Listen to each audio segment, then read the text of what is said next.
Hello everyone, today we will talk about the Blacklist Season 9, Episode 15, Back to Square One, full episode recap, breaking down, summary and more. The episode begins with Red, James Spader, entering Andrew's apartment to find his roommate, Marcus, alone. Marcus is startled by Red and doesn't know where Andrew, Joe Carroll, is because he's been missing for several weeks. We then see Andrew in a safe house guarded by federal agents. Red visits the post office and discloses what he knows about the tracker pill developed by Andrew Kennison, whose wife had a psychiatric episode that led to the death of her mother and daughter.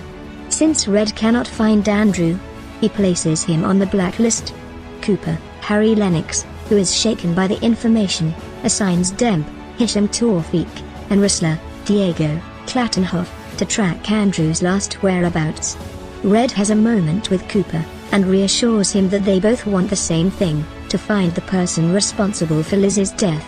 Freaking out over the whole connection, Cooper says to Lou, Danny Mastrojitio, that whoever wanted Andrew to disappear are the same people who may have murdered Liz. Lou tells him that the blackmailer is a nipped detective, but if Cooper confesses the truth, both he and Lou are in trouble. Whistler and Demp visit the university's campus police, who tell them that the U.S. Marshals picked Andrew up. They share a photo of Andrew and the back of an agent's head. We can see it's Cooper, but his identity isn't revealed. They then visit the U.S. Marshal's office, where it's confirmed Andrew is in the Witness Protection Program because the assistant director of the FBI requested it. In disbelief, they ask the Marshal, who? Agent Harold Cooper. Demp and Whistler are shocked and tell the rest of the task force what they found out. Everyone, except Aram, Amir Arison, thinks it's suspicious that Cooper put Andrew under protection knowing they're looking for him. Demp suggests they set up a trap for Cooper, but Aram adamantly refuses and wants to confront him himself. Aram overhears Cooper confess everything to Red, the blackmail, breaking laws, involving Charlene, Valerie Pettiford, and Lou in the mess, and putting Andrew in witness protection. Red is angry and demands to speak to Andrew. Cooper refuses, saying he'll arrange for Andrew to come to the post office, but Red says he'll find other ways. Cooper then tells the rest of the task force the truth. They are all in disbelief but support their boss in whatever he may want to do. Cooper calls Panna Baker, Deirdre Lovejoy, and will accept the consequences for his actions. Of course, Red finds a way to get to Andrew by kidnapping him from the safe house. On his private plane, Red asks Andrew about the tracker. Andrew says he has nothing to do with anyone's murder, but that he gave the pill tracker to a cop he met at a business forum several years ago. While looking for investors in his device, the detective thought his idea had potential for the nipped years ago. The man's name is Detective Reginald Reggie Cole, Ross Partridge. Panna Baker tells Whistler to arrest Cooper, but he refuses, telling Panna Baker that they've let Red get away with so much. Cooper tells Whistler to arrest him, and asks that the team continue their search for Liz's killer. Whistler takes Cooper in for a statement, but tells Cooper to fight his arrest. Cooper, following his moral compass, says he's done and wants to get it over with. Aram suggests the team find the man who is blackmailing Cooper. After running a reverse voice modification program on a voice recording of the blackmailer on Cooper's phone, they find out the voice belongs to a former police detective, Reginald Cole, who was let go from the force after several corruption allegations and is now a private investigator. We then meet Reggie, who provides his politician client with evidence for her own crimes, blackmailing her for more money. He then receives a call from someone and begins destroying evidence before leaving his office.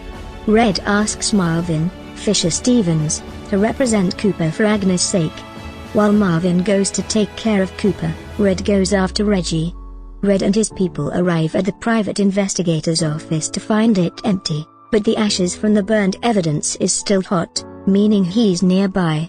As Reggie is on the run, the task force arrests him before Red can get to him. Panna Baker visits Cooper in the interrogation room and tells him bad news. The President and Congress have always been against the task force and want to indict Cooper. Panna Baker tells him they'll need to capture big names to get the government off his back.